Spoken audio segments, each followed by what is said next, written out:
তো স্বাগতবাবু, যদি একটু প্রথমে বলেন যে দক্ষিণ চব্বিশ পরগনা জেলার বৈচিত্র্যময় মাছ চাষের সম্ভাবনা, তার মানে কি আমরা যে মাছ চাষগুলো করছিলাম তার বাইরে গিয়ে কিছু চাষবাস, তাই তো?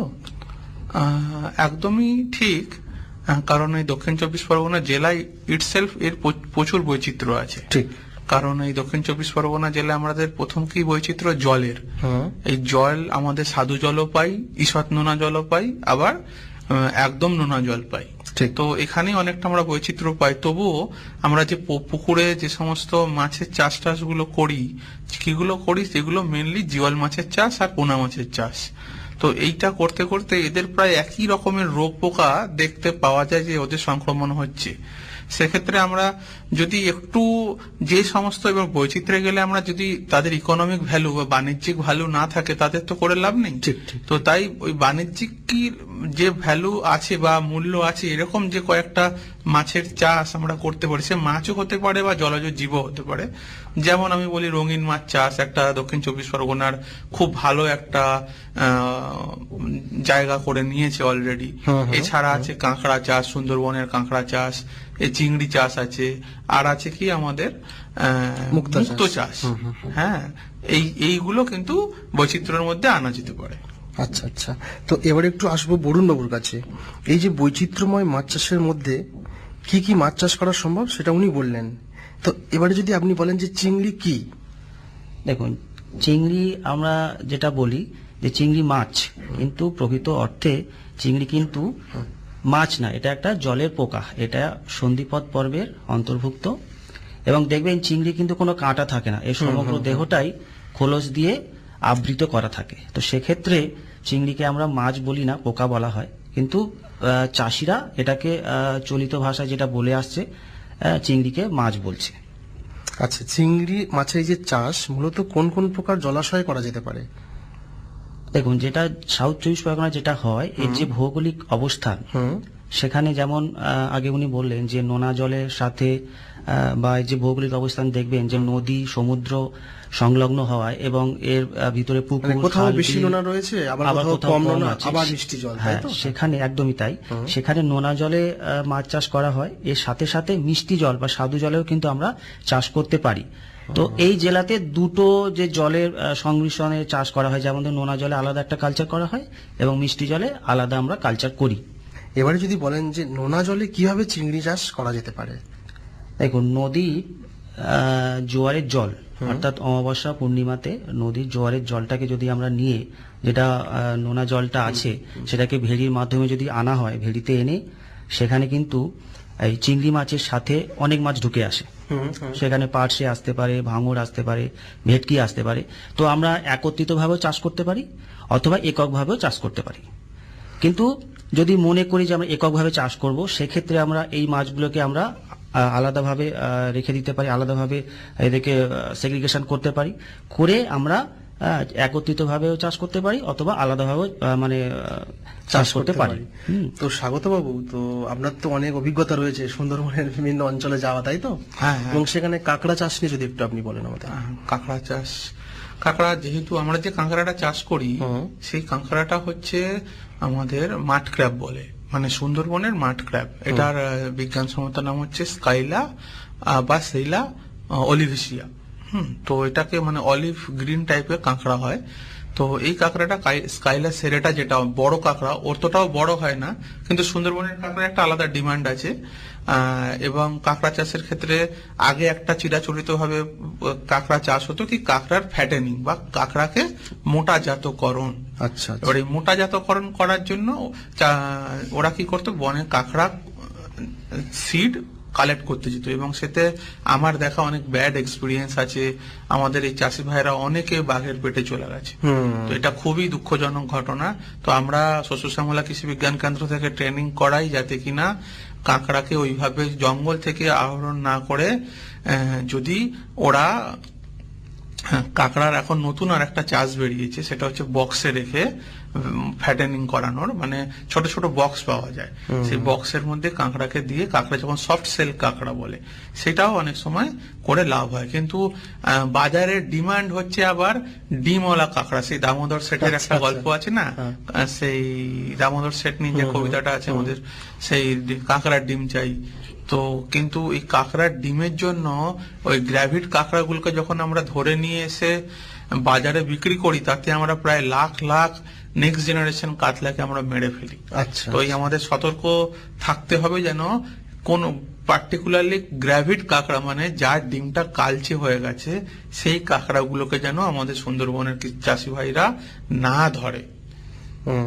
তাহলে আধুনিক কাঁকড়া চাষ বলতে আপনি কি বোঝাতে চাইছেন? আধুনিক কাঁকড়া চাষ বলতে আমরা বলতে চাইছি যে কাঁকড়ার যদি সিড পাওয়া যায়, অথবা যে কাঁকড়া ছোট ছোট কাঁকড়াগুলোকে যখন তারা ধরে নিয়ে আসছে, তাদেরকে 15 থেকে 20 দিন ওই যে নোনা পুকুরে রেখে তাদের ফ্যাটেনিং করিয়ে আবার বিক্রি করে দেওয়া। এর মধ্যে যদি কোনো ডিমওয়ালা কাঁকড়া পাওয়া যায়, তাদেরকে পুনরায় আবার জলে ছেড়ে দিতে হবে। আচ্ছা, তাহলে কি এদের সংরক্ষণ করা প্রয়োজন বলে মনে করেন? অবশ্যই প্রয়োজন। কাঁকড়ার সাথে কিন্তু সুন্দরবনের ইকোলজিক্যাল একটা ইম্প্যাক্ট আছে। ওই মাটি নরম করে, তবে সুন্দরী গরান গেওয়া গাছগুলো আচ্ছা, আবার বাড়তে পারে, এবং এই সুন্দরবন কিন্তু আমাদের অনেক ক্ষেত্রে বাঁচিয়েছে। তাহলে আপনি বলছেন যে কাঁকড়া চাষও একটা বৈচিত্র্যময় চাষের কাঁকড়া মধ্যে চাষটা আসছে একটা এই জেলায়। বৈচিত্র্যের মধ্যে পড়ে, কাঁকড়া ফ্যাটেনিং, পার্টিকুলারলি মোটা জাতকরণটা। আচ্ছা, আপনার রঙিন মাছের কথায় আসবো, তার আগে একটু যাব বরুণবাবুর কাছে। বরুণবাবু যে কথা বলছিলেন যে চিংড়ি যে মাছের আমরা চাষটা করব, এদের খাদ্য কি কি লাগে? আচ্ছা, এদের খাদ্য বলতে দেখুন, এদের প্রথম অবস্থায় এরা শ্যাওলা, সবুজ সবুজ শ্যাওলা এরা খায়, এবং যখন আস্তে আস্তে এরা বড় হয়, তার সাথে সাথে ওরা ছোট পোকামাকড় গুলো খেতে শুরু করে।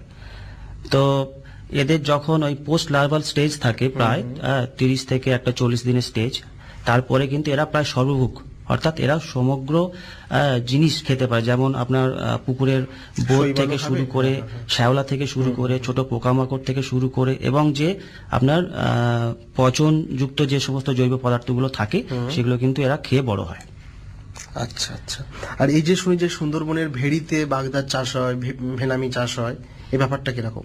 আচ্ছা, সেটা হচ্ছে নোনা জলে প্রধানত আমরা যেটা চাষ করি কিছু কিছু চিংড়ি, তার মধ্যে বাগদা চিংড়ি, এটা কিন্তু খুবই লোভনীয় একটা চিংড়ি মাছ, যেটাকে নোনা জলে বাগদা চিংড়ি খুব তাড়াতাড়ি বেড়েও যায়। তার সাথে সাথে চাপড়া চিংড়ি চাষ করি আমরা, লাল চিংড়ি চাষ করি।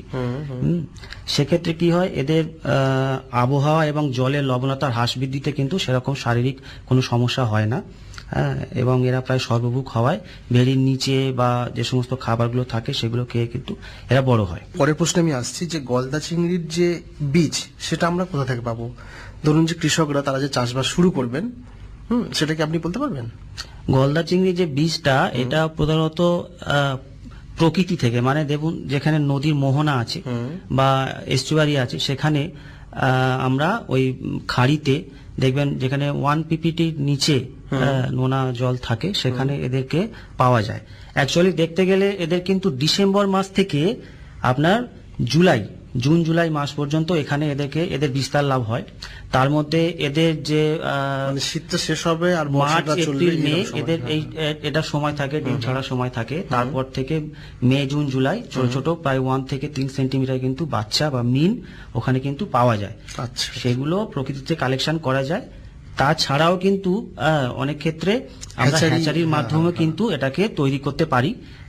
যেহেতু আপনার ট্রান্সপোর্টিং এ নানা রকম সমস্যা হতে পারে, অনেক ক্ষেত্রে মারা যায়, বা যে পরিমাণে আমার চাষের প্রয়োজন সেই পরিমাণে যোগান না পাওয়ার ক্ষেত্রে কিন্তু হ্যাচারির মাধ্যম, মানে হ্যাচারিতে চাষ করতে গেলে কিছু কিছু বিষয় আছে, সেগুলো যদি ওরা একটু মাথায় রাখেন তাহলে কিন্তু সেটা খুব ভালোভাবেই করা যাবে, তাই তো? একদমই তাই। একটু বলে দিন সেই পয়েন্টগুলি। আচ্ছা, হ্যাচারির মাধ্যমে যে গলদা চিংড়ি চাষ হবে, সেখানে যে মিন উৎপাদনটা হবে, সেই চিংড়ি মিনের পরিমাণ একইভাবে দেখা যাচ্ছে কমে যাচ্ছে, যে প্রকৃতি থেকে যেটা আমরা করছি।